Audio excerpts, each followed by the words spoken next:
Hi, Miss Redican here with some more kitchen chemistry. We've been studying acids and bases and pH. This is pH paper, and we're going to just take a couple solutions from around my house and test them.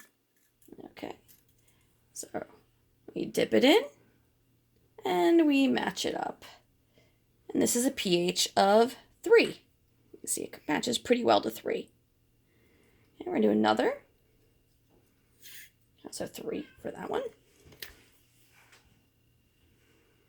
And this matches really well, pH 8.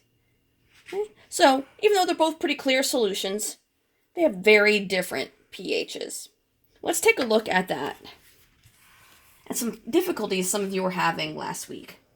pH is a measure of hydrogen ions, or sometimes the hydrogen and the H2O get together to make hydronium, H3O+. Okay. Same thing. It's a measure of H+ or H3O+. So the first solution we tested had a pH of 3, which is acidic. It's below 7.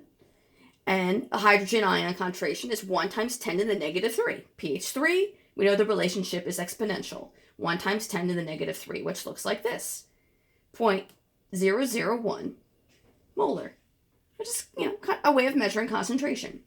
Whereas the second solution was pH 8, basic. The hydrogen ion concentration was 1 times 10 to the negative 8. And pH 8 is exponential, 1 times 10 to the negative 8. And look how small that number is. So notice acids, that's it, they're both small numbers, yes. But this is larger than this number. There's more hydrogen ions in the pH 3 than the pH 8. This is a very small number. Let's look at this at the pH scale. pH of 3 to pH of 8. We're going from an acid to a base.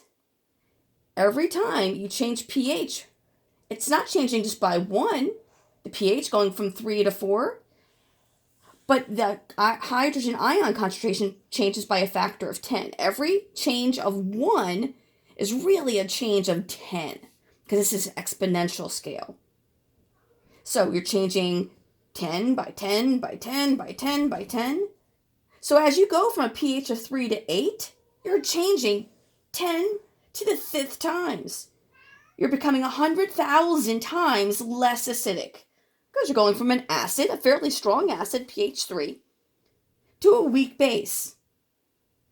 So you're definitely becoming less acidic as you're going from a strong acid to a base. And one last thing, as we go into the week, I have some red cabbage here. I'm going to pour some into my acid.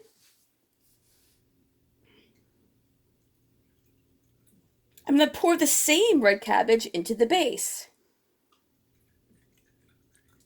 And you can see, you get different colors. Okay, red cabbage is an acid-base indicator, and you're going to learn about these in this upcoming week. They can also tell us about pH. Okay, hope we're off to a good week. That's all.